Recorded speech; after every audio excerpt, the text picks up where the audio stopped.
Hello' guys, আপোনালোকে এই মেচিনটো যে জিমত যে থাকে এৰ'ফিট বুলি নামটো লিখাই আছে, মেচিনটোৰ নামটো কি মই ইমান ভালদৰে নাজানো, কিন্তু এইটো মেচিনত যে কয় এইটো মেচিনত মানে ভাইব্ৰেশ্যন উঠাৰ পিছত ভাইব্ৰেশ্যন দিয়ে আৰু ভাইব্ৰেশ্যনটোৰ দ্বাৰাই বোলে মানে ৱেট লছ হয় হা।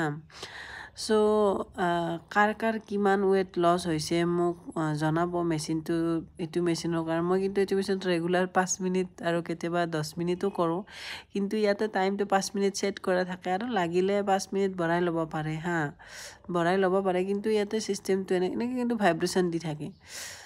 কিন্তু ভাল লাগে কৰি পেলাই।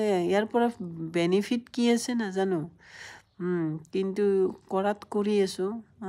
কাৰ কিমান লাভ হৈছে জনাব আৰু বাকী আৰু জিমৰ এইবিলাক চবে এক্সাৰচাইজ কৰি আছে, ময়ো কৰি আছোঁ। সকলোৱে নিজৰ নিজৰ কামত ব্যস্ত। Bye bye.